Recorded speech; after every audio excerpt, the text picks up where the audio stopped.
either you innovate or you die. So it's just a new business reality that you must really face. Is it up? Are you Can making you progress with it? can you see it now? Go to the next slide.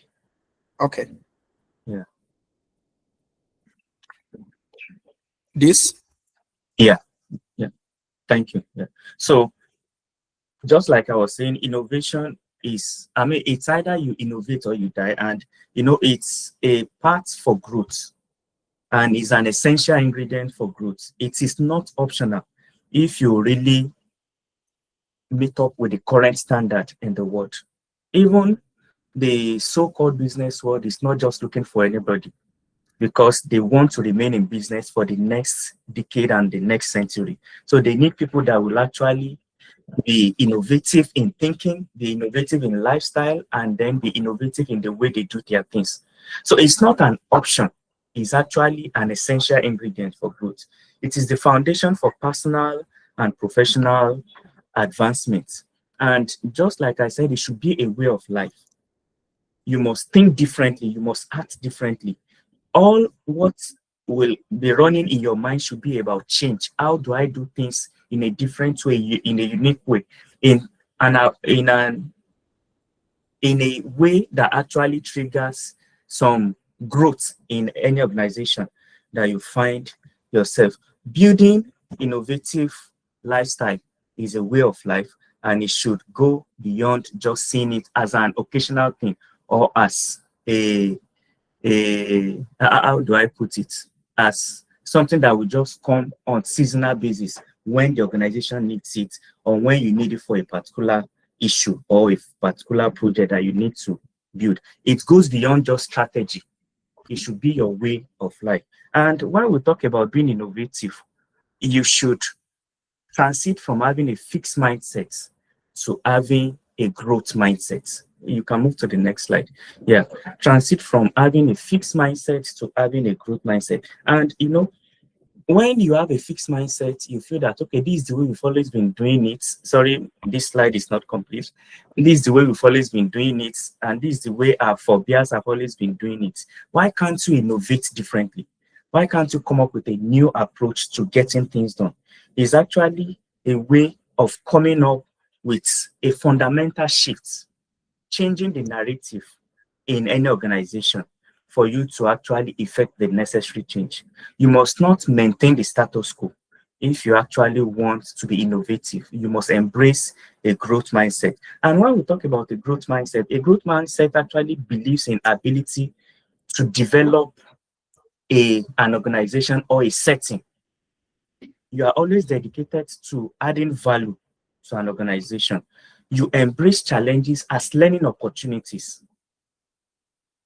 You embrace challenges as learning opportunities. You don't run away from challenges. You don't see it as, okay, this is actually a route that I don't want to go to. I don't want anything that will stress me. I don't want anything that will affect my mental health, just like the Gen Zs normally say. It goes beyond you talking about mental health now. It's about challenging your ability to change and then to effect necessary change and changing the narrative in any organization that you may find yourself. It has to do with having a view to gaining mastery of whatever you are trying to do.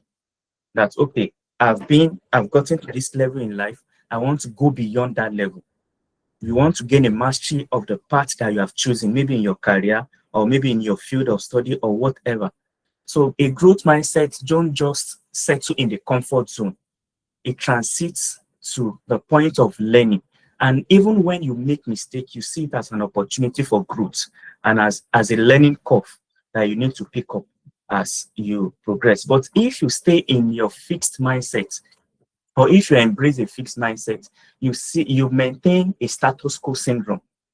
That, okay, this is how we've always been doing it, let's maintain it. You will not get a different result that way. Doing it the same thing will not bring a different result. It will always bring the same result. And with that, you cannot reach the level of optimality.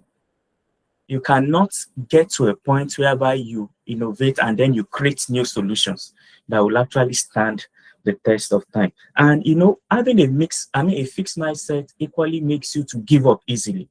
And you are not really ready to scale obstacles. You are not really ready to that may come your way. With every little challenge, you build the cart and then you just give way to every little challenge. This way, you cannot really break even. And let me tell you something, the middle gate is already saturated. Mm. The middle gate is saturated already, but there is always a room at the top. You cannot decide to settle for less. And by the way we are wired and created, everybody has been blessed with at least average intelligence to thrive in life. All you need to do is to fan it to full manifestation. And all these things, they are more or less like potential energy lying down within us that actually requires us to trigger them to become a kinetic energy. So, but when you embrace a fixed mindset, it hinders you from seeing opportunities. It hinders you from exploring new ideas and new environments. So these are realities that we must face if we are going to really develop an innovative mindset. Are you having a fixed mindset or a growth mindset? The way to innovative mindset is the growth path and to launch out beyond your comfort zone. The next slide, please. And you will remember that we do talk about thinking out of the box, thinking out of the box, thinking out of the box. It's not just a balance. There are a lot of deep thinking that goes with it. And talking about thinking out of the box is about you launching out of your comfort zone. Many a times, if you stay within the box, you feel that, okay, you are safe within the box. You tend to agree with whatever every or anybody says. You try to protect your reputation while you are inside the box and then try to please people. If you will develop an innovative mindset, you cannot afford to be a man pleaser. You must be disruptive in your approach. You must be ready to take on new ideas. You must be ready to break new frontiers. You must be ready to break new grounds for you to actually get to that point of being innovative in your approach. And if you remain inside the box, there is no way you'll be able to do that. You will only be agreeing with what every other person says. And all of you, at the end of the day, will remain at the same level of the middle gate that I just talked about. You will not be able to launch beyond the middle gate to the penthouse or to the topmost level that you are supposed to get to. And staying inside the box at times make you to still work with the same information. And when you are working with the same information, you are staying with what every other person agree, you cannot get to the point of distinction. There can never be distinction when you are inside the box. If we all possess identical knowledge, what makes you different then? And where does your dignity lie as an individual? The point still remains that we are all uniquely made. God has made us separately and uniquely. We have our unique virtues and our unique enablement that God actually expects us to take on. Either you are of one religious inclination or the other. The fact still remains that all of us, we believe in one form of God or the other. So we are all uniquely made to actually explore and then push beyond the boundaries. But if you are working with the same information or with the same knowledge that everybody works with, you cannot do anything different. And there cannot be that point of distinction. And if there is no distinction in the way you do your things, then the concept of innovation is being buried to the ground. And when we talk about thinking out of the box or launching out of the box, it's about having a creative thinking mindset. Going out of the box is not just a luxury. It is essential for survival and for relevance. If you will actually be relevant in the scheme of things in any organization or any society, you must be able to bring in some unique ideas.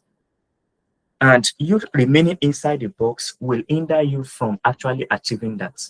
You must be ready to disrupt the narrative. You must be ready to break the status quo and then get to the level you are supposed to get. You must not conform with the conformity, or you must not be comfortable with the conformities.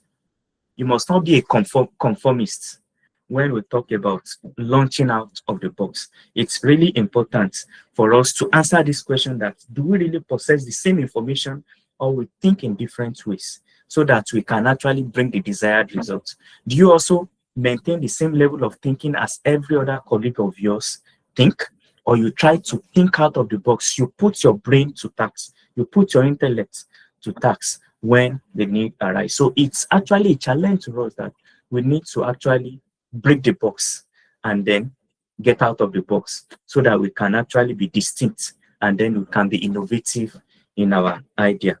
Now, how do we break out of the box, or what are the ways through which you can break out of? The next slide, please.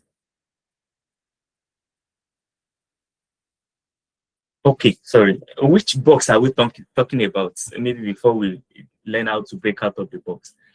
What is that box that we are talking about? It's not a physical box.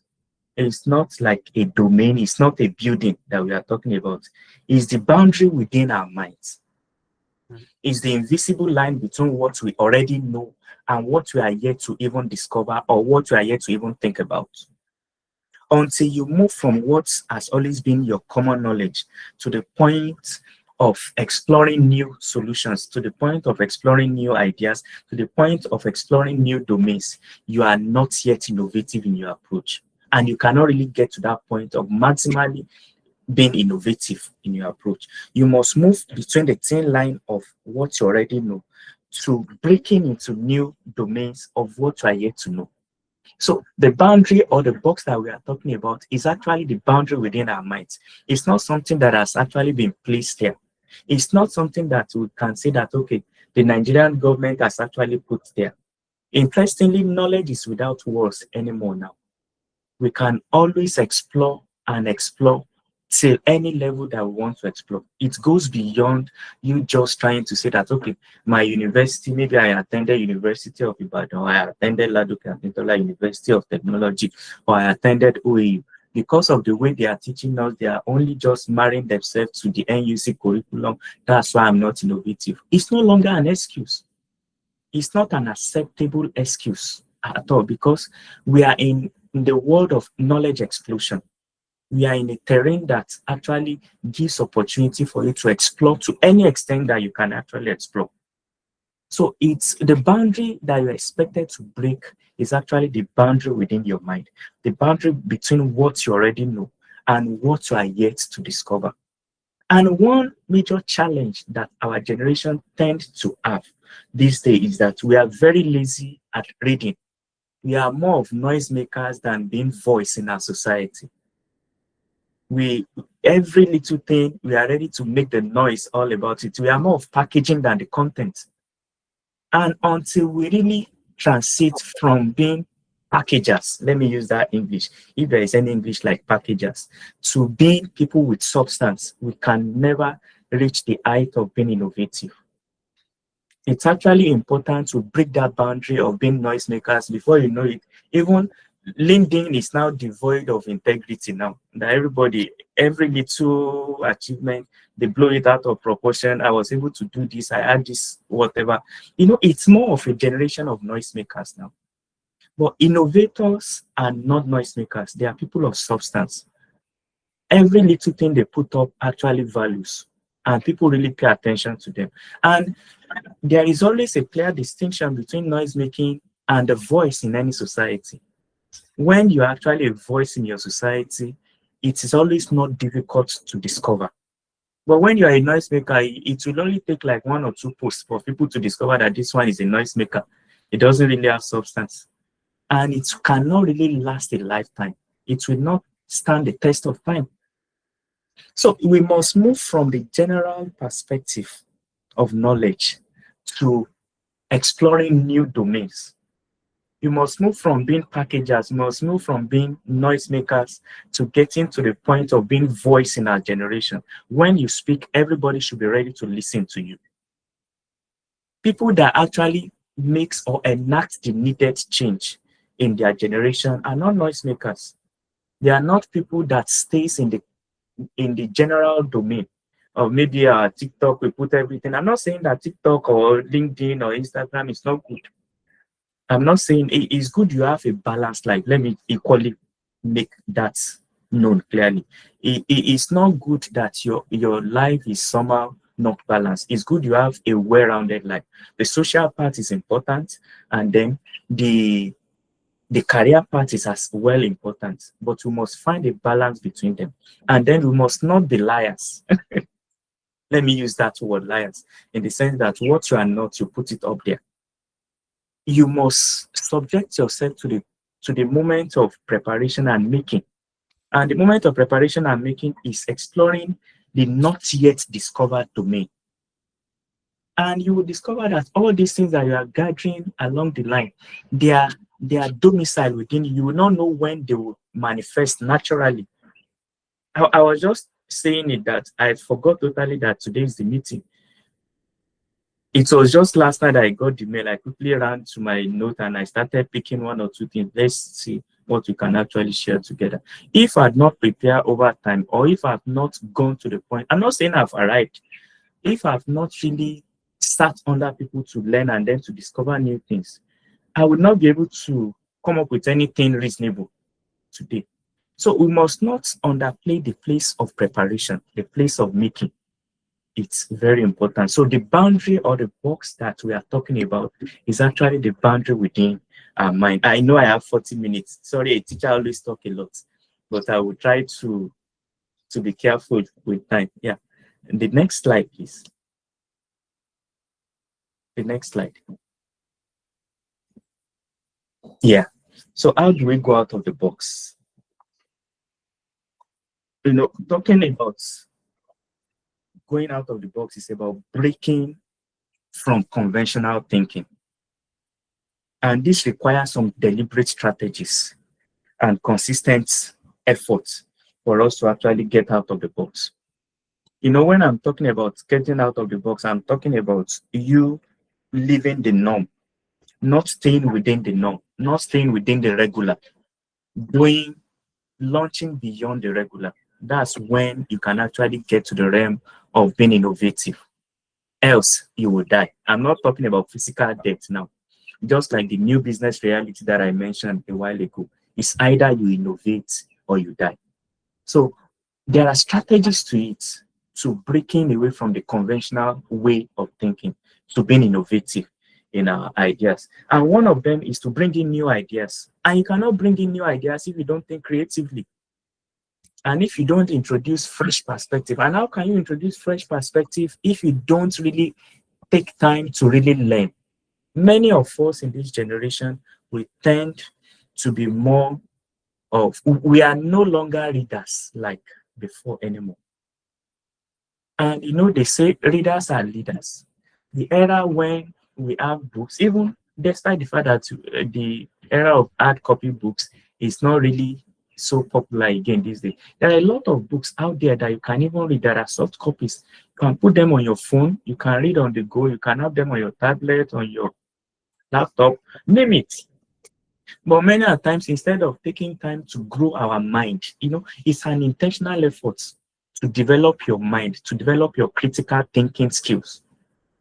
Without you really getting to that point, you cannot really bring in new ideas. You cannot think creatively. You cannot introduce fresh perspectives. And it's not just about reading alone.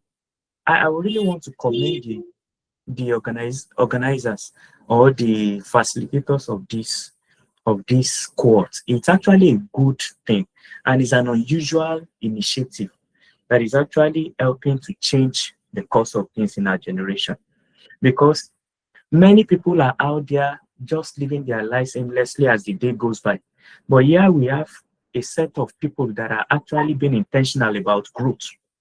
If you are not intentional about growth, you can't bring in new ideas. You can't think creatively. You can't be passionate about you introducing fresh perspective. You only want to maintain the status quo. And you must be open-minded. You must be receptive to learning. You must look for alternative. And let me tell you, you should not just look for the correct answer. You know, when we talk about you being open-minded, the moment you get the correct answer, you jump to conclusion that, okay, yes, this is it. But you must always look for alternatives, not just one correct answer. Even when you seem to have gotten the correct answer, look for other ways by which you can get things done, other unique ways beyond the normal. We should become the generation of the abnormals for the good, not negatively. You must be open-minded to learning. You must look for alternatives beyond just one correct answer. If you just go by one correct answer, you will not really bring in that one correct answer might just have been in existence for ages. What about thinking of several alternative ways of doing things that will actually spur innovation, that will actually bring in some new concept and some new ideas to your organization or to your setting or to any project that you are trying to do? You must be ready to challenge the status quo, be disruptive, just like I've been mentioned. I can't mention that enough. You must be disruptive in your approach. You must question the existing norms and processes if you will actually be innovative in your approach. And you must stimulate a creative environment. When I talk about stimulating a creative environment, you don't punish failures. You don't criticize seeming failures. Most of the time, these failures are parts for learning, or they are learning curves. They are parts for learning opportunities. Maybe you are on a team and then you discover that somebody didn't really get it as it should. Don't talk that person down. There is no stupid idea. There is always some sense and some wisdom in every idea. It may not be useful for the now, but it can be useful for the future. It can be an idea that will be useful for another context or another terrain. But maybe at that point in time, it may not be useful. Keep that idea, record it. It can be a useful solution for another environment or for another situation. So you must stimulate a creative environment. You must allow everybody to explore. In fact, a new perspective that we have actually adopted in recent time is that when we are about starting a new project, we've gotten to a point of, okay, let's go on an ideation retreat. Let's go and think. It's more or less like a design thinking paradigm. I'm still going to show you that in a little while. Yeah, design thinking paradigm, when everybody will just go and think, you come up with different ideas, you ideate, you come up with ideas, you try to refine. There will be some series of refinement of the idea. That is actually a way to stimulate a creative environment, such that everybody is bringing one idea or the other to achieve a common goal that will be unique at the end of the day. So even when the idea that they are bringing in seem irrelevant, you must still welcome it. Just like I mentioned, allow even unexpected information. And we have gotten to a point that it's no longer fashionable to be working on projects in solitary. You must be ready to bring other people from other disciplines. You must be ready to welcome other perspectives to creating innovative solution. And from there, you generate new possibilities. You build new systems that are innovative in approach. So that's actually these are some of the strategies through which you can actually go out of the box and being innovative in getting the desired outputs. So we must mix and match disciplines. We must bring in new ideas. We must be open-minded. We must challenge the status quo, and we must stimulate a creative environment. The next slide, please. Yeah, there are some cankerworms that actually kills innovation, which we must really be wary of. And one of them is fear of judgment. Many a times, if you feel that, what would they say if I say this? You will not think differently. If you are being mindful of criticism, you are not ready for growth. If you are too conscious of, okay, what will my friend say if I say this? Or I'm shy to bring in this new idea. You may not know. Maybe it's even your idea that will transform the whole thing, that will change the narrative in the organization that you found yourself. And at the end of the day, you keep it to yourself just because you don't want people to judge you, so to say, or you don't want people to criticize your idea. This actually prevents creative confidence. Even if it seems stupid, even if it seems senseless, say your idea. So far, there are rationalities, or it's making some rational sense. Someone will see some usefulness in the idea that you're trying to bring up. So the fear of judgment kills innovation. So far, something drops in your mind, say it out in that context. Don't let that hinder you. Don't let the fear of judgment hinder you from bearing your mind or contributing your own bit. to any organization or to any project that you may find yourself. Then the comparison trap, a situation whereby you tend to see other people worse than yourself, or you see yourself as a local champion. You know, you you get to the point of complacency. And I think at this point I should tell you a story. When I just finished my PhD in 2020, when you just finish PhD, you'll be so hyperactive. You want to explore many opportunities. You feel that yes, you are in a better position to. So I now tried to attend this popular Alexander von Humboldt Fellowship, and before it's actually based in the Germany. And before you can actually do that, you must secure a host in Germany, a German professor. And I tried, how these Germans are. I'm sorry if we have any German in the nation here. They will not respond to your mail if they don't know you, or if it's not from a familiar email domain. So I had to reach out to a friend in Germany that please help me connect to the professor there. And interestingly, within 24 hours, the professor responded to my email after I got the introduction to my friend. And I got on a Skype call with him for like a 1 hour call. So he asked me different questions. What do I plan to come and do in Germany when I get the fellowship? What are my research plans? I told him everything. And then I was like a local champion in my own university, at least in my department. You feel that, oh, you are doing very well, you are doing very fine. So it gets to a point in the conversation. He said, okay, have you been to this conference? I answered in the negative. Have you been to that conference? My response was in the negative. He mentioned like 4 or 5 different conferences. Just because I'm not informed, I've never even heard of those conferences. He now told me, he said, oh, no, you have not got it. By the time you attend all these conferences, come back to me. I'm going to accept you as your host, and then we can now put your application up. I felt initially disappointed. Wow, I thought I'd gotten a host, but because I've not attended some conferences, that hindered me from securing that hosting opportunity. And immediately I finished, it was actually during COVID period when everybody was home. Immediately I finished that call, I actually locked myself in a room so that nobody will disturb me. I just shouted on top of my voice, I refuse to be a local champion. I must become a global phenomenon. I refuse to be a local champion. I must become a global phenomenon. My wife came to knock on the door where I was actually having the call. I still opened the door and I told her, I refuse to be a local champion. I must become a global phenomenon. The funniest part about it is that my wife now went to pick some post-its, all the sticky notes. She now went to write, we refuse to be a local champion. You must become a global phenomenon. She now pasted it on her wardrobe. So there is no way you pick your clothes from the wardrobe that you now see, I refuse to be a local champion. I must become a global phenomenon. And of recent time, I've now gone beyond just talking about, I want to become a global champion. I don't just want to become a global champion. I want to become a total champion. It's not just about being a local champion. You must move from being a local champion to becoming a global champion. And you must not stay at the point of being a global champion. You must become a total champion.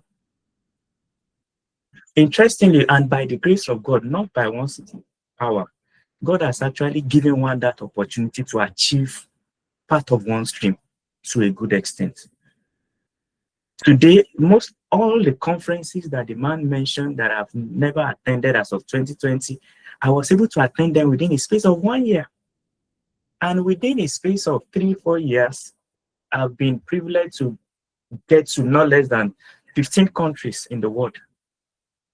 What else do you want? And these are parts to being a global champion. So you must not be caught in the web of being a local champion.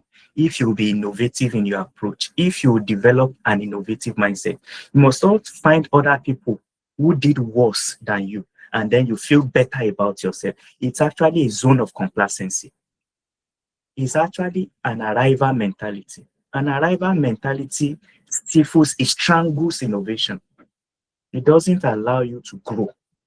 It hinders a growth mindset. So you must move from being a local champion to being a global champion, and transit from being a global champion to become a total champion.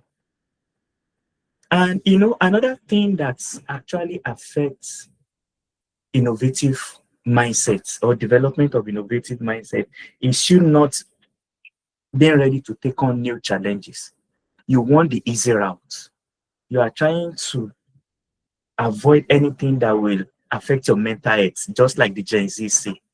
It's affecting my mental health. Which mental health are you talking about? When you are supposed to put your brain to task, when you are supposed to think critically, which mental health are you talking about? God has given us in our own part of the world a very strong coping mechanism that we have the tendency, unlike in the West, where every little thing they just slip into depression. But given the fact that, well, it's not a normal situation, we all grew under duress in Nigeria. That's the truth. We grew under duress. Any Nigerian that actually grew up in Nigeria grew up under duress because the system does not even allow you to grow with ease. The enabling environment is not there. Go to UI, you'll be struggling for venues, you'll be struggling for lights, you'll be struggling, unlike Bowen, where we have 24 hours power supply. That's by the way, anyway, that's on a lifetime. So, we must not be caught in the web of not taking on new challenges. We must be ready to face that seeming difficult challenge. And by the time you face it gallantly, you discover that it's not as difficult as we think. So it's actually very important, and avoid the comfort zone syndrome. Don't stay where it is safe.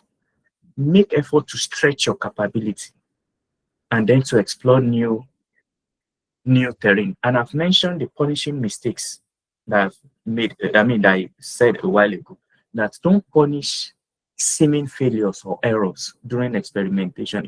It's avoid creativity. When it seems that someone on your team actually made some mistake, and then you are now all crucifying him, or you are castigating him that, okay, you have done this, you didn't do well, you didn't do this. You are hindering him from contributing immensely or meaningfully subsequently. There should be a way to manage failure on your team if you will actually develop an innovative mindset. Even when it seems that obviously this is an error, still build that team spirit together and jointly take responsibility for it. With that, you are protecting the mind of that person. You are making him to think well and then think creatively going forward. And the same person that committed error now might be your savior in the next project. So we must put in the work consistently. We must apply intelligent approach and must see tangible results. We will see tangible results approach or emerge if we can actually make intentional efforts to grow and then to avoid the comfort zone mindset. Yeah, the next slide. How many more minutes do I have? I can be talking for the next 2 hours. So. Yeah, I think this actually another. Please let me know when my time is almost up so that I can. Yeah. So where does innovation comes from? This is not exhaustive. Yeah, innovation can come from a liquid network. And when I talk of liquid network, coming up, building teams, building people of like minds, and across discipline, engaging in multidisciplinary projects. And why did I say that?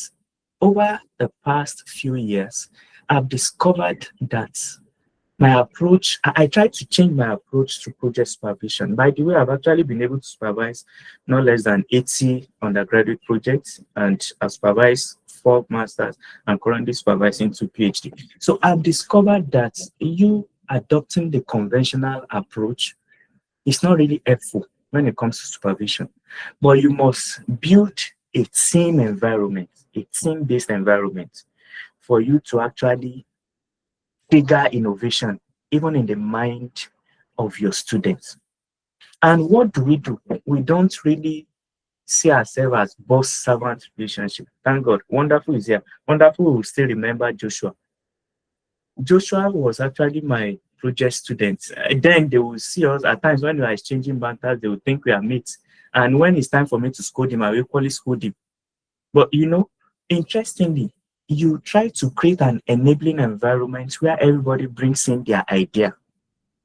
And what do? We come up for like a conference meeting on weekly basis.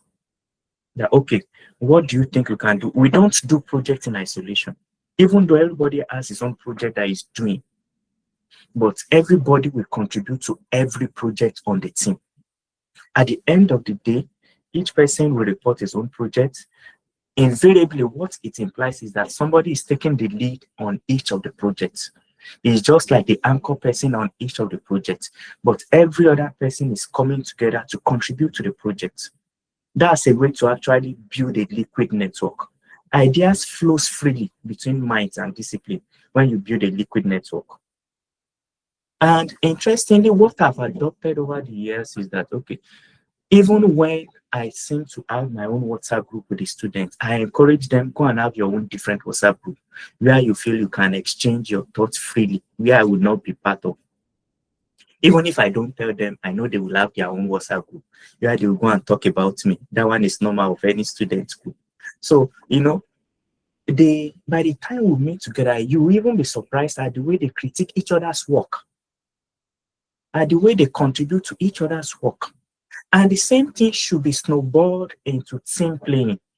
When you are on a project as an organization, you come up, it mustn't be a formal gathering. Like in my own case, at times you can even go to a cafeteria to go and discuss about the projects that they are doing. We can just go under the tree or sit outside or even stay on the balcony and then be talking about projects. And before you know it, even the idea that I seem to be their supervisor do not have is emanating from the students. And by the time they are coming out finally with their projects, you'll be surprised at the value that is coming from it. It will be difficult for anybody to just brush it over when the project is actually fully on. So liquid network actually allows free thinking or allows free ideas to flow ceaselessly. It's like a stream that is allowing like a free flow of ideas. Don't think in isolation alone, but build a network where different ideas emanate, where people see things from different perspectives, and by the time you bring everything together, it becomes something tangible. Another approach to it is like a small, slow punch. When I talk of slow punch, everybody can start by thinking in isolation, and then you try to develop the idea through connection with other people. The era of trying to protect your idea has gone. There are 1,001 ideas all over the world. When they are saying that this is my idea, I don't want anybody to steal it from me, that means that idea is not good enough. When you are trying to cover your idea, that means the idea is not good enough. And there is actually nothing new under this heaven. So we must be ready to connect with people. It's not a case of competition. It's actually a case of collaboration. Don't see it as a competitive tendency. See it as a collaborative approach. And you should see it as strength. By the time you share your idea, other ideas will flow in. That's actually the concept of the slow punch. Come up with your small ideas, discuss it with people, and then see how you can blow it up to full manifestation. Focus on connecting your ideas, not protecting them, so that at the end of the day, it becomes a better idea. Many a times, we work together with Wonderful on a lot of projects. Many a times, even they that seem to be our junior tends to bring in some ideas, and by the time the ideas come up, we see it as okay, this is actually a better way to it. At times, we don't even have the strength to do some things. They have some innovative ways of getting the thing done. And at the end of the day, you think that it's actually the same lead that is doing the work. Whereas it's actually the small or the slow or the small connections or the small connectors that are actually doing a lot about the work. So these are some of the parts or the conduits that actually carries innovation that we must really be aware of. The next slide. I hope I'm gradually coming to an end. Yeah. Now being practical, I think is okay. Yeah. Design thinking, I know we must have been hearing about it. Design thinking is actually a practical way to developing innovative solution, especially when you are trying to engage in team building or you are trying to engage in team-based projects. although this is actually a whole talk on its own, I will just brush through it, but it's to actually introduce us to some of these concepts. Yeah, it actually helps to create a critical problem solving skill. When we talk about design thinking, at times in some environment they call it the design science approach, or the design research, the design DSR, the design science research approach. But in some other cases they call it design thinking. And it's actually taking prominence now, such that it helps in demystifying problem solving approach. And then when you see a big problem, and then you feel that, hey, this is actually a big problem that I cannot solve. By the time you adopt the design thinking approach to it, you break them down into chunks, you break them down into modules. Whereas at the end of the day, they become like pack of cards that you can easily play around with. And at the end of the day, you get your desired solution out of it. And we are actually seeing this approach work so immensely over several projects. You can move to the next slide. I would like to share some facts about it with you. And then, yeah, the first thing is that it is one thing, when we talk about design thinking, it's actually one thing to create a useful solution. It is another thing to have a usable solution. However useful your solution is, if it is not usable, it is as useless as nothing. And what makes your solution to be useful is making it to be user-centric, ensuring that you put your users in perspective from conception to deployment and then to refinement. So your solution must be user-centric, must be user-driven, if actually you are going to create an innovative solution that will actually meet the needs of people. And based on the growth of job offerings since 2021, LinkedIn confirmed that the top in-demand technical skills are web development, search engine optimization, design thinking, UX testing, that's user experience testing, data visualization. These are some of the top ranking skills that are actually needed in any organization. If you can actually demonstrate to any job or any organization that is ready to hire you that you have the design thinking skill, it gives you an advantage over every other person. And then they know that this is actually one of the major needs that they actually desire. In fact, most of the time now, in many companies, they don't just go the conventional route. They don't just depend on the R&D unit. When we talk about the R&D, we are talking of research and development unit. They don't just depend on them. They are more intentional about involving everybody. And from time to time, you see them going on team building. Interestingly, even here, we now go on team building from time to time. And at the end of the day, you discover that you discover the value of the period of maybe 3 days or 4 days they went on team building. What are they going to do there? To go and re-strategize, to go and break down all the problems or challenges that they have into small chunks and see creative ways to solve them. So you must actually have a design thinking skill if you actually meet up with the 21st century job challenge. And another fact is that 75% of organizations now engage in design thinking approach for their processes. That is, everybody comes together in teams or in clusters to come up with innovative ways of solving problems. And we have 5 processes in design thinking approach. We can move to the next slide. The first one is actually the empathy phase. You can move to the next slide. Thank you. Yeah. We have the empathy. We have the second part, or the second phase is the definition phase. We have the ideation phase. We have the prototype phase. And then we have the test phase. Sorry, let me know the coordinator. I hope my time is not up already. Let me just know. No, sir. You have about 14 minutes left. Oh, all right.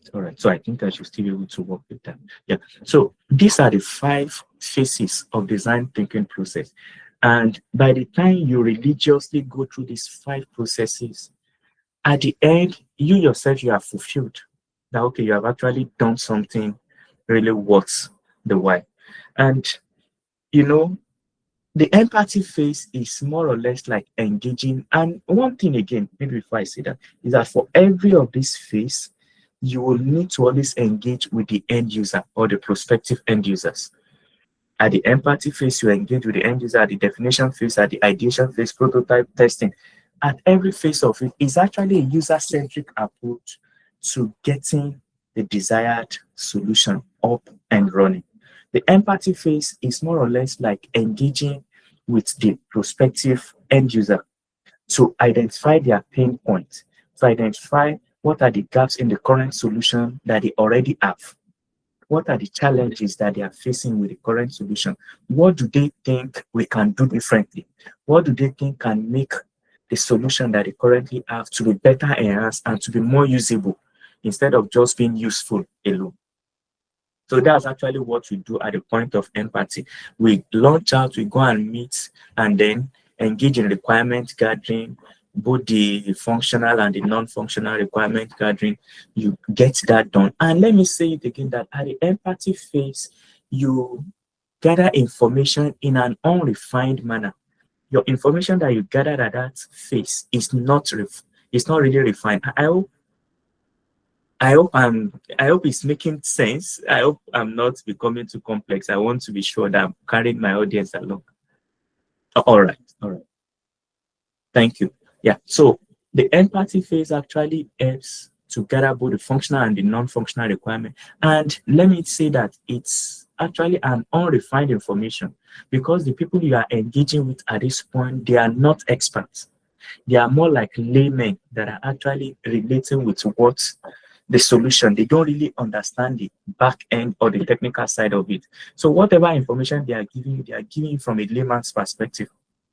So that's what we do at that point. And by the time you relate it with my previous slide, you discover some synergy with the concept of being innovative or developing an innovative mindset. Now coming to the definition phase of design thinking, that's where you ask questions. Beyond you just empathizing with the end user, beyond you asking questions from the layman, even among yourself as a team, you ask questions that, okay, what are the best possible ways for us to refine the questions or the findings that we gathered from the potential end users? How best can we address the issue at hand? At that point, you are bringing up that team spirit in you. Everybody is coming up with different ideas at the phase of ideation.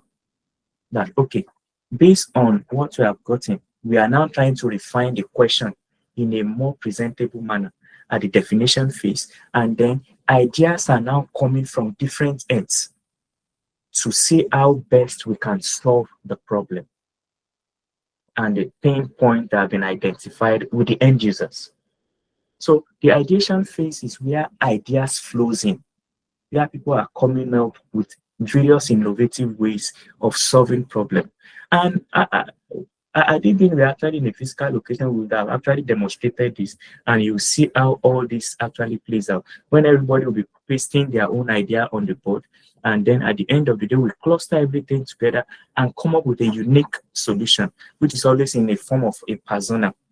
That, okay, this is actually the potential end user. These are the ways by which you can, this is the problem that the person is passing through. These are the ways by which you can actually solve the problem. And we've actually adopted that both at the high school level and even at the university level. And we found it to be very effective. I wouldn't know if I actually shared the correct slide. Can you just stop sharing? Let me just show the slide where I think I should have, where we have some pictures of where people were engaging. Yes, Okay. it's on the screen. Oh, is there? Okay. Oh, good. I thought I didn't add it in this one. So you can see this actually, I only missed that of the high school, the one we did with, I think, the Ibadan Grammar School, right? Wonderful. Is it Ibadan Grammar School? Yeah, we actually had one with Ibadan Grammar School. That's like high school category. And, you know, interestingly, these are little ones that are not even yet even at the high end. But interestingly, the way they embrace design thinking approach, they embrace it from the sustainable development goal point of view. We told them that what are the various problems around that they think that they can actually solve using the design thinking approach after we have walked them through it. And at the end of the day, they made use of Scratch to come up with beautiful solutions. In fact, we have a publication to that effect presently. It should be online already. Yeah, I think it's even a highly indexed journal that we published in. So we were able to test that approach, and we discovered that these ideas or this creative thinking is actually domiciled in every one of us as a potential energy. But you will need to trigger it to become kinetic and a useful energy to direct it in the right direction and to come up with unique solution. Some of the pictures here that you see, like during I think that was 2 years ago already, right? Yes. When we had, no, early last year, when we had the HCI capacity building workshop, both at the University of Ibadan and at Aworinde University, you can see some of the pictures that people are gathering in clusters and coming up with different solutions, different ideas that they can bring in to solve problems. And some of the problems they identified there were problems around waste bin disposal. When you go to different settings and then you see that people are just dumping anything anyhow, they are not just being courteous and they are throwing decorum to the wind, and everywhere is even dirty. And this is actually having negative impact on our health and well-being. They were able to come up with innovative solution around smart bin that will actually educate people, and then that will help them to or encourage them to make use of smart waste bin or waste disposal. All these solutions came up from all this design thinking session. And not just that, we had another solution that actually talks about, I think, making use of medicinal leaves, where people actually try to use, we are blessed with a lot of plants in our own environment, but we don't really know the usefulness. And at the end of it, we cut them up or we trample on them. So we attempted, okay, let's see how we can actually identify these leaves, give them the proper name, identify their usefulness, and possibly even have a mobile app that by the time you take a picture of it, it will give you detailed information about it based on pattern recognition. That's another solution. We had another solution around augmented reality. We discovered that our environment is no longer safe. And then taking pupils and high school students on excursion is at a very high risk. So with that, can we have like an augmented reality environment where you can actually showcase our historical heritages and the likes for students, and then they will have that immersive experience? That paper has also been published in IEEE Explore as well. So several solutions emanated from these sessions that we had. And we didn't just stop at the point of just having this solution at their low fidelity phase. We take it to the point of, okay, let's go. That's where you can see wonderful there, right? And other people, then at the middle, you see some people making their presentation. We had to go and see how we can have a synergy with the industry. And then we went to Lagos, we engaged with NITOP, and then they helped in properly refining these ideas to become more or less like MVPs, minimum viable products, which can actually be useful. So when you are coming up with your ideas, don't let it just rest on the shelf. That's the lesson there. Translate it to useful products. Let it affect people meaningfully and positively. So these are ways, these are some of the instances where we had engagement, and then how we're able to translate from the low fidelity to high fidelity, and possibly having like what we call MVPs. The work is still in progress. We have even not published virtually all the publications, and we hope that in the next couple of years or months, some of these publications will further come out. The next slide. So this is just a practical example of the design thinking approach. The next slide, please, as I'm gradually rounding up. Yes, Giovanni Corazza said something. A quick jump out of the box is more insightful than a lifetime of standard thinking. Do you want to remain at the level of standard thinking, or you want to jump out of the box? That's a challenge for us. Don't remain at the level of standard thinking. Remaining at the level of standard thinking will not get you to the point of being innovative, will not make you tax your brain to bring out that creative tendency or ability that it has. The next slide, please. The next slide. Yes. Your innovation journey starts now. Embrace a growth mindset. Challenge your daily to think beyond boundaries. Build creative confidence. Let go of fear. Welcome mistakes as learning curves or learning opportunities. Connect ideas. Do not protect them. Innovation happens when minds and disciplines connect and intersect. The next slide. I actually took a picture of a very useful quote this morning on the campus, and it was actually profound by Steve Biko. Steve Biko is actually one of the people that actually fought for the South African emancipation, and they inscribed this quote on the wall. They said it's actually a quote by Steve Biko, that it is better to die for an idea that will live than to live for an idea that will die. If your idea that does not go beyond you, then it's not worth it. You must be ready to go to any extent to bring your idea to life. Maybe by connecting with related minds, by connecting with people of like minds, bringing the idea to life, making it to outlive you, making it to impact your society, then it's not worth an idea. And it has not gotten to that innovative level. I hope I've been able to challenge us. The next slide, I think that should be the final one. The final one. Thank you for the privilege. Yeah. Wow, thank you so much, sir. Goodness, you can go ahead. Let me not be I- biased with the feedback.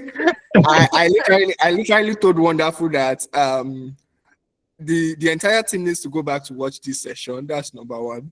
Number two, I need to check how next year will look like. So I'm booking next year, Dr. Aworinde. So it's going to be so literally next year more is, so it's not going to be the cohorts now. So just open it for anybody to attend. You'll definitely be in touch with the topic and all. But this is so profound. Wonderful. You saw my message on the group. It's literally me thinking from the conversations that we are having here. So I'm already thinking of some of the things that we literally need to put in place, because these are very, very important things that we should really look into. And it's either you innovate or you die. That's it's I think we need to really tell ourselves the very hard stuff. We need to take ourselves out of the convenience that we built for ourselves. One thing that really stood for me was that, and I feel the Nigerian system helps you build it. So you feel like you're already doing well enough. There are 1,000 people that are not doing what you are doing, and you just get comfortable. Meanwhile, your competition is the global stage. Like I tell my guys, I say your competition is not your classmates. It's that guy in China that is already building at the age of 15. And by 25, we are still here, Nigeria is doing whatever is happening. And you're not seeing the bigger picture. You're not seeing the bigger picture. So this is really, really profound. You guys just say thank you first. No, to be honest. So I'm wondering if you really have time to prepare. It doesn't look like you did not have time. It feels like you're preparing forever. Oh no. My God. Thank God for the reminder last night. That was a saving grace. No, this was really amazing. This was really amazing. So Wonderful, do your thing. Let me mute my mic and Yeah, I would like to hear from the cohort participants. Like, give your vote of thanks and your feedback for today's session. I would like to hear from you. From my end, it was awesome. Oluwafermi says, thank you, sir, for the session. It was really insightful. I'd like someone to unmute their mic. Don't let me call you. You know me. So just do the needful. You can raise your hand and I'll give you the floor.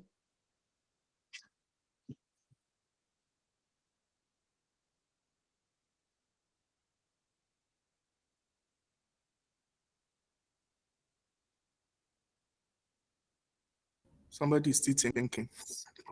Okay. Okay, go ahead, Jumoke. Hi, good morning. Good afternoon, everyone. Thank you very much, sir, for the section. It was really insightful. I learned that we have to be intentional. If we're not intentional about our growth, we cannot bring in creative ideas to the table, to discussions, or wherever we find ourselves. And I also learned that to think outside the box, we have to challenge the status quo. Thank you very much. Thank you so much, Jumoke. You can. I can see Tijani. Yeah, so good afternoon, everyone. Kindly confirm if you can hear me, please. Yes, we can. Go ahead. Loud and clear. Yeah, so the session was very, very, very, very insightful. Like I enjoyed every bit of it. And one part that I'd just like to highlight on is when he spoke about noise. Like a lot of people just like making noise on LinkedIn, on social media. We see everybody posting about the job they got, the certification they just completed. But then the content, like did they actually know? I mean, like are they really applying the skills as they ought to? It actually spoke to me because I find out that most times I just want to do some things just so I can post it and let people know. But then this session made me rethink that. I mean, is that even the essence of doing all these things? It's for me, it's for my personal development and for me to be a global phenomenon. I'm going to steal his words. Because I laughed when he was shouting in a closed room. I was like, oh, it's not a local champion, it's a global phenomenon. And that was so amazing. So yeah, thank you very much. So I'll try to be more intentional about my achievements and the skills I learn. Yeah, I think that's something that everybody should do. Right now, if you have a sticky note, a post-it, just write it down that you are not a local champion. You refuse to be a local champion. You are a global phenomenon. I'd like you to write it and send a screenshot to the group. That's part of your assessment so that we know that people are not just hearing these words, but you are doing them. You're actually applying them every day. So is there anyone else that wants to say something before I yield the floor to Dima? Anyone else wants to say something?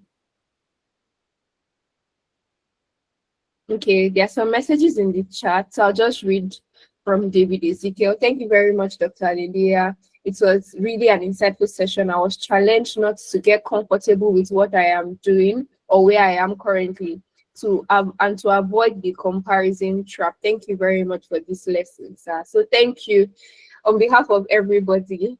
I say thank you, sir. Thank you so much for your time.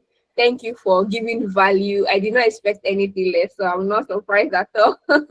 I'm very grateful for the opportunity. It's such an honor to have you here. And like goodness has said, we are expecting in 2026 to host another powerful session to glean from your knowledge. And it's such an amazing privilege that we get to have access to these people that are walking the talk and they can give us real life examples, talk from their experience, and share like things that are we don't have to like go through the long route because we have giants that we can stand on their shoulders really. So thank you so much, sir. We are really grateful. God bless you.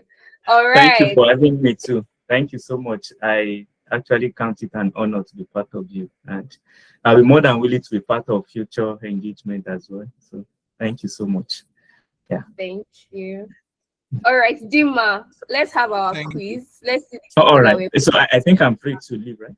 Yes, sir. Thank Yeah. you All right. so much. Yeah. I'm grateful. Bye. I'll Yeah. definitely Bye. be in touch with you, sir. All right. All right. Thank you. So I think I'm mute. why do my setting up? I think I learned a colleague said something a line manager said to us today. So like I was just talking with her and we were having conversations about virtual call. And she was talking Chidima, please, I will stop sharing now so that you can share your screen while you are doing that. Let me just. So and the person was like, she joins meeting with the ED, and the ED is like, for every meeting you should be able to say something. You're not a note taker. Like that struck it. She was like, you're not Google, you're not Gemini note taker. If you are a note taker, there's no point being on the call. So this is to people that technically you are not so comfortable with speaking. You said something about sharing your thoughts. It might not really seem so big, but trust me, when you say it, somebody will reinforce the idea. Chidima, we are waiting for you though. Somebody will reinforce the idea. Yeah. I was waiting to see your screen, so I thought you were not ready. Okay. So okay, please, let me just go on. Let me yeah. So please, I'm saying this because I feel like people are always scared to talk. Like people are scared to talk, so we say, oh, for instance, raise up your hand to maybe appreciate the speaker or both of things. It's nothing deep. Do you understand? It's nothing deep. And these are avenues whereby you get to connect. So you're probably thinking, how would you say it? Say it. Thank you for the session. You have said something. Wonderful. You remember, I think it's campus labs. One of the ways you get to connect with speakers is you reference something they said, and you can say, oh, you are the person that asked so question. I just remember we did not even take questions. Do you get? So you can reference that you're the person that asked so question, and it strikes a remembrance. Yeah, it strikes a record, and the person can say, oh, that's true. The question. You said what, wonderful? I didn't hear you.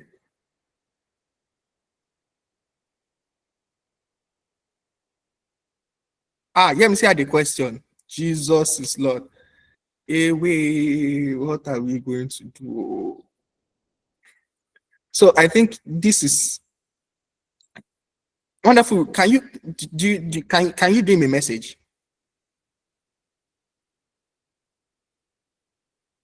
Hi, wonderful.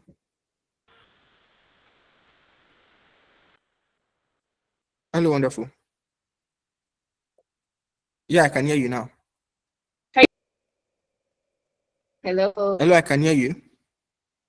Can you hear me now? I can hear you now.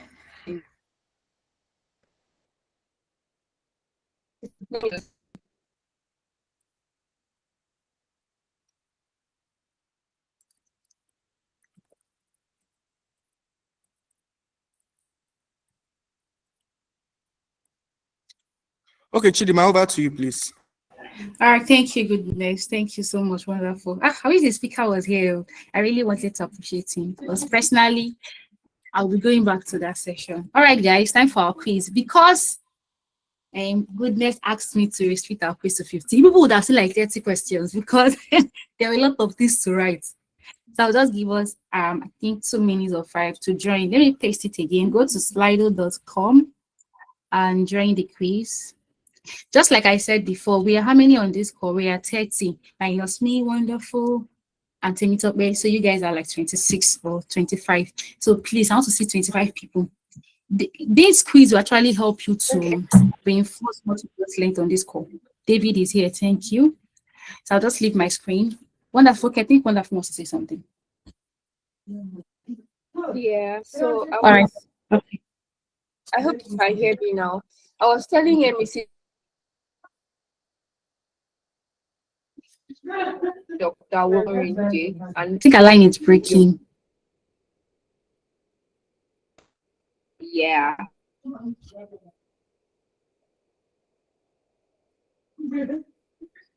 Okay, I think she's trying to say that MEC and any other person that has a question to drop it on the chat. She will collect the question and send it to Dr. Hallelujah. Then once he answers, she will send it back to the group. So if you have a question, just drop it on the chat. Or she did be able to drop it on our group chat. Just drop it so that Wonderful can send it to Dr. Hallelujah and bring questions first. All right, back to our quiz. Let me see how many persons are joined. Only 4 persons. No, everybody must join this quiz, guys. Please join. Don't worry, the questions are not hard at all. I think somebody dropped something. Yes, drop the questions here for the group chat. And you guys, this is last week we spoke. I would have added something about last week here. I would have added a question like, what was last week's topic? Very good for next week. We spoke about communication. This week, innovative mindset. If there is one thing that you should have gotten from both, I remember wonderful goodness talking about you speaking up and you actually saying something. So this is part of it. If people are doing something, try and see, okay, what are they even doing? Why are we doing this thing? So we're having a quiz and we are 30 on the call and only 7 persons are here. And we just spoke about having an innovative mindset. How will you challenge status quo if you don't even know what the status quo is? Hey, you guys. So let me see. If you're still joining the call and you want me to wait for you, joining the quiz. Once I have 10 persons, we just start. Thank you. Okay, I can see Debussy, Iolua, Zara, I like that name, David, Lua Ferroni, Diola, Dorcas. Only 7 persons. I will take attendance of those taking quiz. Those are the people that actually paid attention. Some people just join this because they'll drop their phone and just go. And they don't want us to ask them any questions. So I think I'll personally start knowing them. Because why are you joining my quiz? All right, thank you, Gloria. Waiting for you. Just use your phone or your laptop. Go to slido.com, then input in the code #399007. Let me paste it again for you. Space of those I don't have it.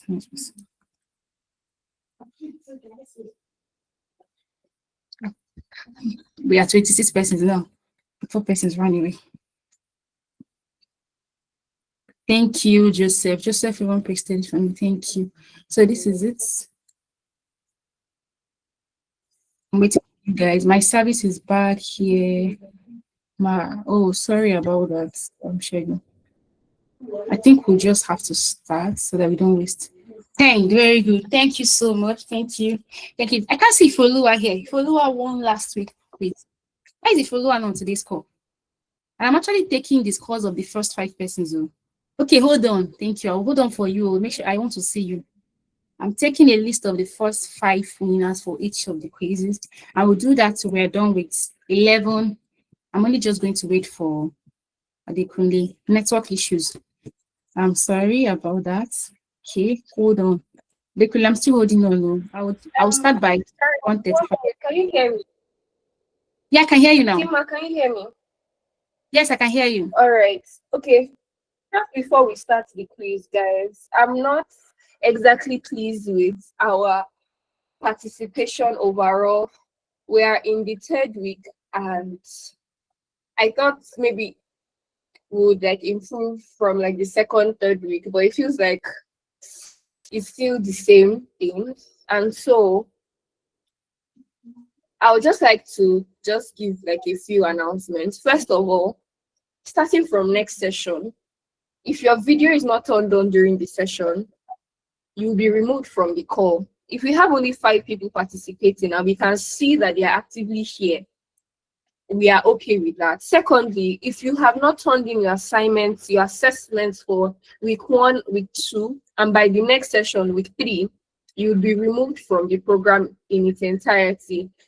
You know that with every one of you that was added to this cohort, somebody lost their chance to be part of this, and somebody else with more drive, someone with more commitment, somebody that would have been more intentional lost their place because maybe they didn't know how to respond to the essays well, and maybe you did better because you have more exposure or the likes. Please, if you know that you are no longer interested in the program, and I'm saying this so that you can tell your friends.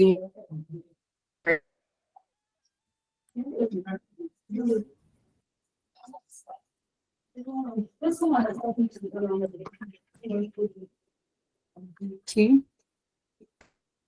I think not wonderful is really quick, but I believe you all heard her.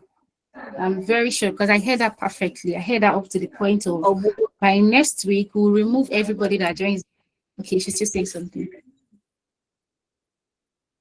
Let me give her a minute. Okay, I think I can just take it off. All right.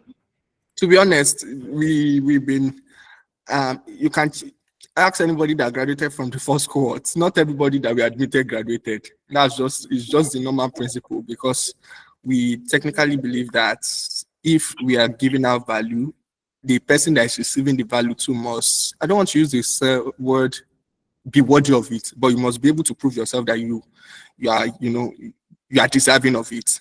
And there's no way we can see this commitment if you are not responding. I know some of us had issues with the assessment. I was seeing a comment on the group for last week, and probably the response came in a bit late.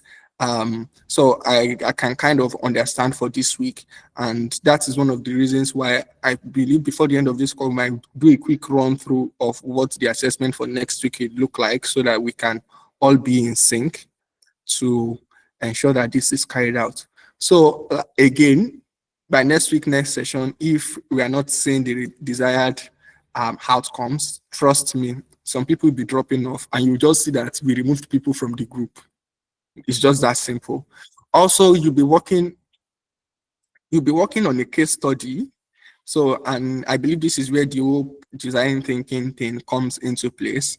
It should be based on your mentorship class. So you definitely have, by next week, you'll be having James around. So James will be speaking to you on the case study. Your next session is meant to be during the week. If you check your calendar, the next session is meant to be this Tuesday, but the speaker has an urgency at work, so we are trying to finalize what will be the next time for that, so that we can be in sync. So 3 things: your assessment has to be top notch. Our agreement in the beginning, I remember I was joking on the group with my guys when I saw somebody respond that she will be committed to the program. She is so much appreciated. Chidima, I don't know if you saw my message, and I screenshot it. And I said, Chakam, nobody should come at it. Now you talk. Wait, I'm trying to even remember now. Was it Jumoke that said that? I think it was somebody's message. I can't remember whose message already. And I was like, I screenshot it, I sent it to my guys. I said, nobody should come and tell me they will not be committed. So please, we are all working. We are all working together. We are all working to ensure that everybody grows together. Trust me, this is manpower. This is staff time. We can be doing any other thing. So if you are on the call, please let it count. I saw the person. I think it's Jumoke. I will check. Okay. Yeah. So I was laughing. I was like, never miss any class. Never. So please, Abigail can't hear me, but you guys can hear me, right? Yes, I can hear you perfectly. Okay. Jumoke said she's not sure if she's the one. I'll check the question. Okay, don't worry. Check it. So please, let's ensure that we pay attention to these things. If you are also having, how many of us have still not yet been able to connect with our mentors? I think this is where we can do some of those rough work and be sure that everybody is aligned. Is there anyone that is yet to connect with the mentor? You are not able to access the group, or you are not getting the support you are looking for? Please just drop it on your group so that we can see it and know how to support. We are here to support you, and we are here to help you. We are here to grow together, and it's a journey we are holding everybody's hands on. So at the end, you should be able to say you passed through the ASAP program, and this and this and this you could pick away from the program. So please, let's all align. I'm already meeting interesting faces over the call now. Kanula Midi, I've met earlier. I've spoken to Ife 1 or 2 times. That's one of the things. So I can see names and know that, these people are from ASAP. And that's the beauty of it. Jumoke, now I can remember Jumoke was having issues with joining the group. Probably she did not get the mail. I remember, because we have had interactions over that moment of time. So please, let's ensure that we do these things together and make it easy for everybody. We are here to support you, here to help your journey, and here to make big wins happen. So let's game. Woo-hoo, game.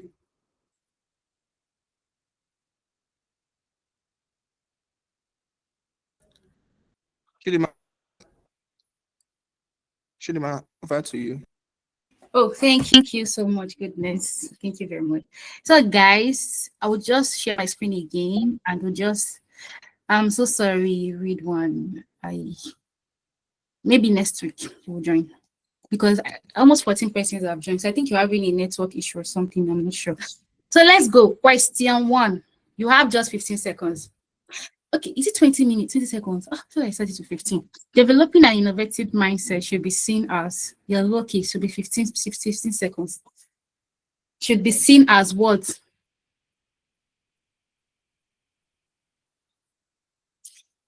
Should be seen as what? Thank you. Let's go. Let's see how you people, let's see how they did for this question.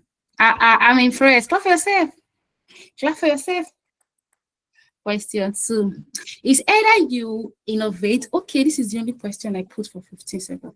Is either you innovate or you go into what? They said it's either you innovate or you die. But if I put die here, everybody will know. But he said he used another word apart from die. Let me see those dots. I normally pay attention during class. Thank you. Somebody picked maintenance. Yes, obscurity simply means you become unimportant, you become unvaluable. Do you get? So he kept saying it's either you become obscure or you die. If you don't innovate, you cannot go into maintenance. So who will maintain you? So let's continue. When we talk about being innovative, we mean that you should transition from having a fixed mindset to having a what mindset. So a fixed mindset to a what mindset. Which mindset is the best for you to have? I really wish I can just go back to my questions and change this timer. But you people will know the answer. So don't worry. Next week, you people will know the answer. Let's see. You guys are making me so happy today. I mean, I'm very impressed. Yes. To a growth mindset. Not a tax-oriented mindset, though, not a result-driven mindset, but a growth mindset. So who is an innovative person? For you to, who is an innovative person? Let's see. So who is an innovative person? Who? Someone who avoids the risk to maintain consistency, someone who embraces challenges and growth opportunities, someone who prefers sticking strictly to establish routine. Who is an innovative person? Let's see. Kai, people are on fire.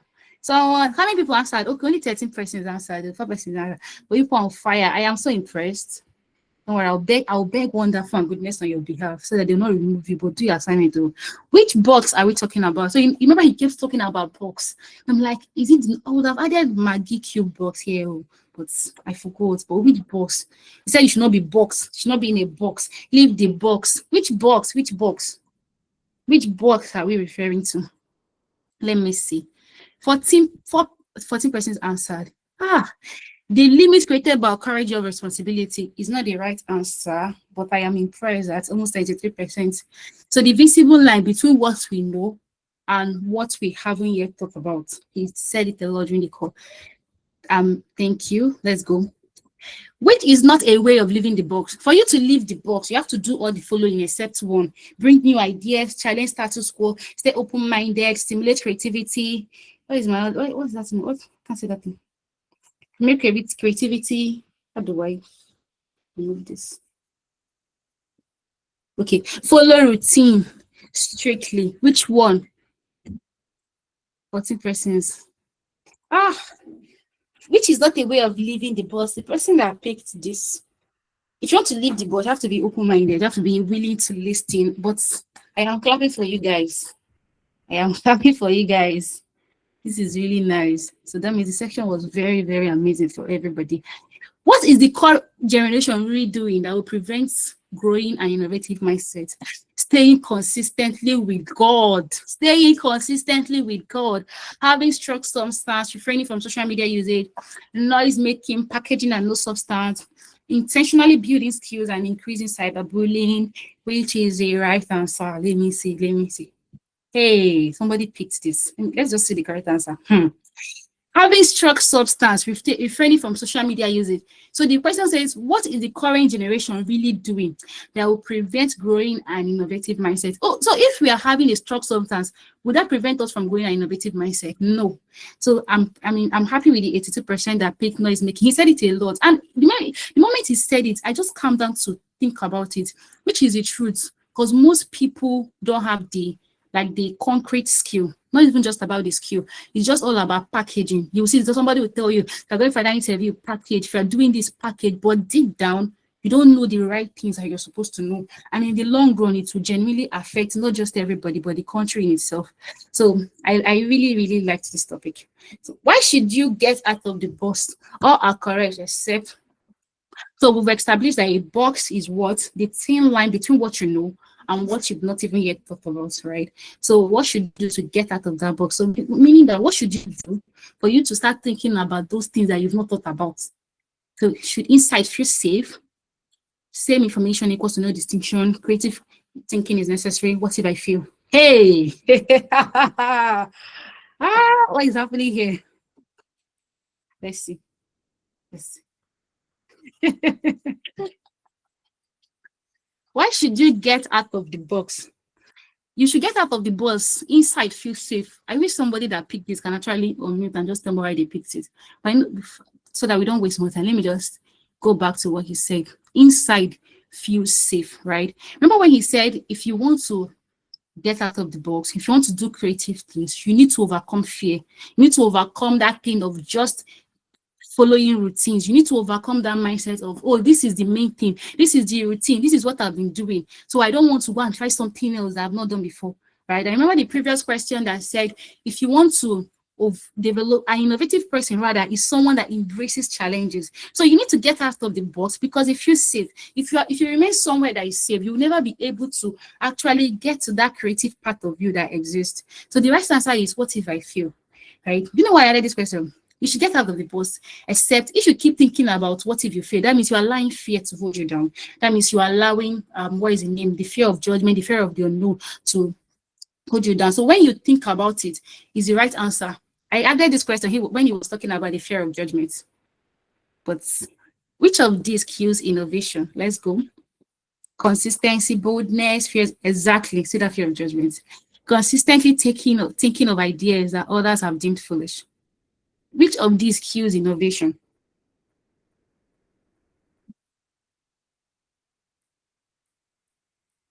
I'm so scared that people will fail this question. Let me see. Only 12%. What happened to the correct fear of judgment? So consistently thinking of ideas that others have deemed foolish does not kill innovation, because you have to actually do what others think is foolish for you to actually be innovative. You have to try the unknown. You have to challenge the status quo. Everybody's telling you that this is the right way. Then you wake up one morning and you're like, this is not the right way. I want to discover the right way. Everybody will think something is wrong with you. But it's in that moment that you're actually building something. So thank you. Let's go. Getting out of the box can mean being creative. Is that true? I mean, is that really right? Is that really right? Emphasis on the word can.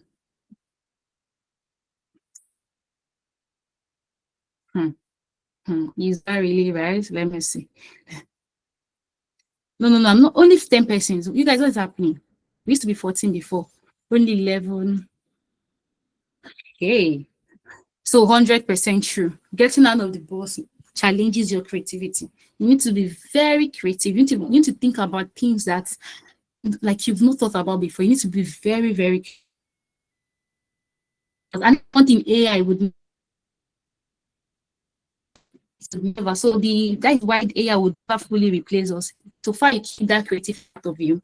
It cannot just be creative. In fact, it fits from what humans have already done. It gets those ideas and it starts giving it back to you. So there's a creativity inside of you that AI does not have.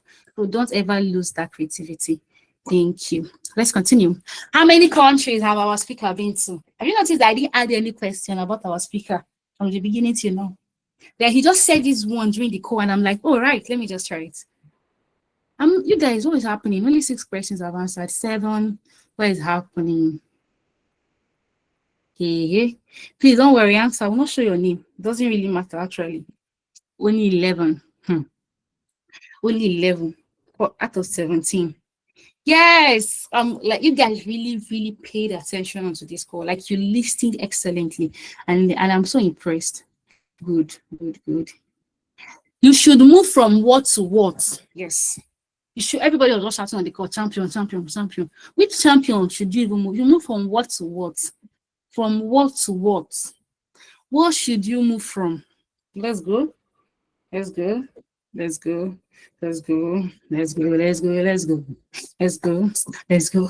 Let's go, let's go, let's go, let's go, let's go, let's go, let's go. Hold on, guys, hold on. I am saying first. Let's go. When can we? This should be. We can sometimes see failure as a part of what? This is we. Sorry, we can sometimes see failure as a part of what?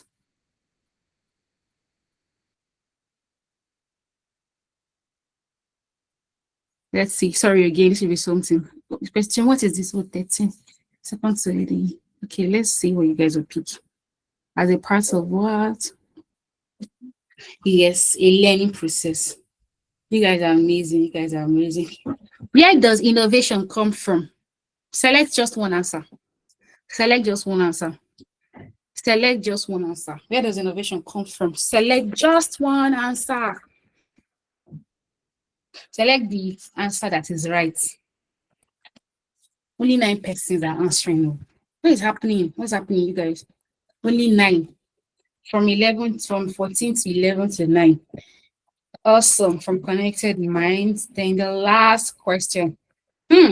What is a practical approach to developing innovative solution?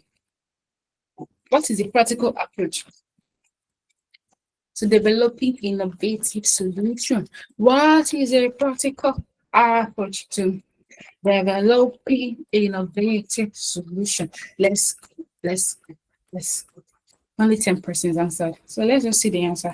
Yes, design thinking. That's the last question. So let's see the leaderboard. Let me see the leaderboard. Thank you. Who is Iyolua? Nobody got 15 over 15. I think you guys throw that question home before the fears of judgment, but I understand. Hardest question. Don't worry, next week I will phrase it better. I'll phrase it better. So thank you guys so much for participating in today's quiz. It's been amazing. Oh, you are Iyolua. Thank you so much, Deborah. If Olua won last week quiz, Deborah won today's one. Let me go and check what you got in the last quiz. Let me go and check. Thank you guys so much. We will see again, same time, same venue, same place, different speaker, same goodness, same wonderful, same you, same me next week. Thank you, everyone. Goodness, you can take over. Okay. Yeah, thank you very much, Chidima. Thank you very, very much. Hey, Jumoke, sorry about that. Your answers are not picking. Sorry about that. So, hi, MEC. Hello. So I think our early bets for today were who I saw Abigail. There was Ridwan. There was MEC. MEC, you were on the call earlier, right? Yes. Yes, there was MEC.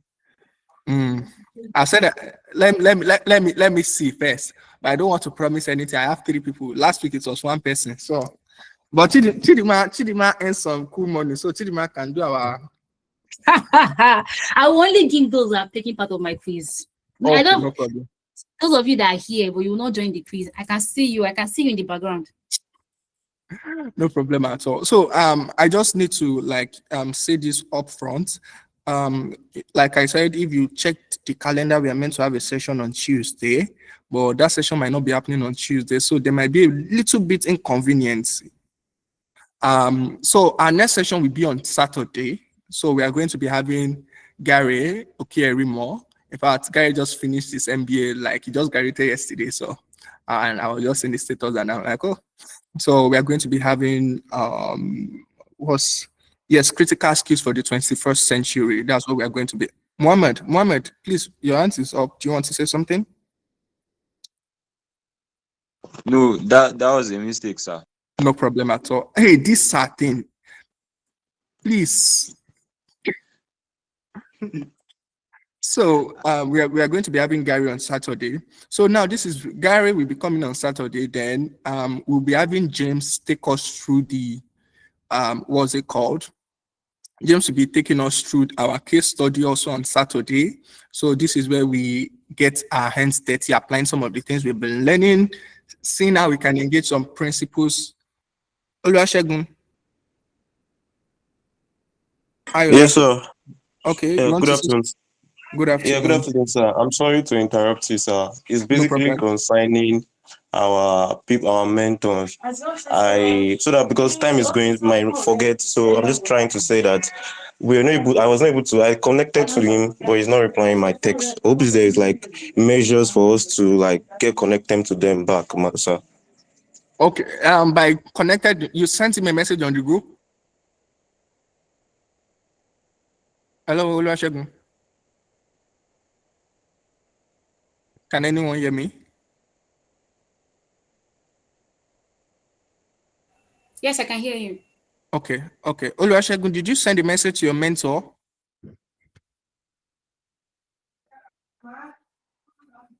Okay, when he's back, probably we are able to clarify that.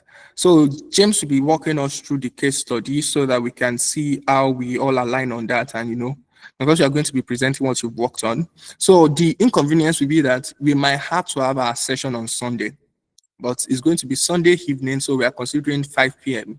because we need to wrap up this program by mid of December so that everybody can enjoy their life.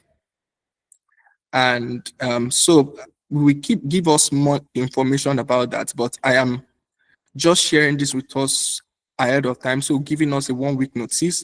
And I'm apologizing that this was not communicated to us earlier because it was not in our plan as well. So we just need to finalize with the speaker to ensure that we are all good. So I hope we are forgiven for having a session on Sunday, but it's going to be in this evening. So I think that's from my hand. So please send messages on the Scholar group if you have questions. Wonderful is not here. She will have provided clarifications on the task, but I will follow up with her to ensure that she kind of put a guide. Oh, Wonderful, here. So kind of put a guide about this week's task once the emails are sent. If you have any issues, like I said, correspond on the group, correspond with your mentors. Let's see how we can make progress on that. Okay, Hi, goodness. Okay, Yemisi, please go ahead. Okay, sorry. Okay, so I wanted to mention that the last week recording was not in the drive. So, Yes. Because I was not, I sent a mail that I was not going to be around. Yes, so you mentioned I was not even able to watch to it, not to check talk it. of attempting the task. So please, Yemisi, you do me a favor. Most times for today now, it might take 24 hours for it to load before we can upload on YouTube. Just send a message, just send a reminder on the group by like today's Saturday, Monday. If it's not there by Monday, you definitely get it. I'll look into that. So let's ensure that that is sorted. Chidima too, please help me as well so that we can all keep that out of the way. What other thing?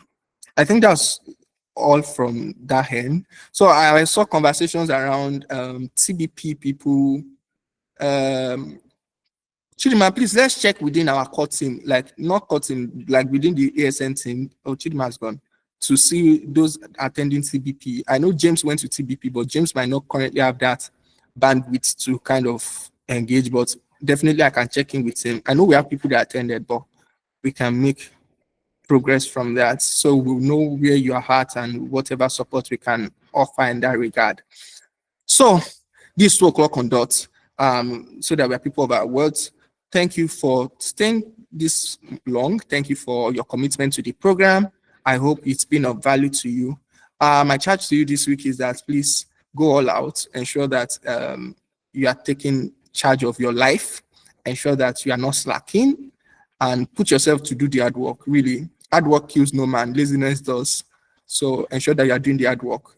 Do the heavy lifting. This is the time to do the heavy lifting. This is the time to put yourself out there. This is the time to have those conversations, submit those applications. This is the time to take that course. The best time was yesterday. The best time is now. So I have things I felt I should have done earlier that I'm just doing. So please ensure that you are making that progress and see you at the top. Thank you very much, everybody. Enjoy the rest of your weekend. Bye.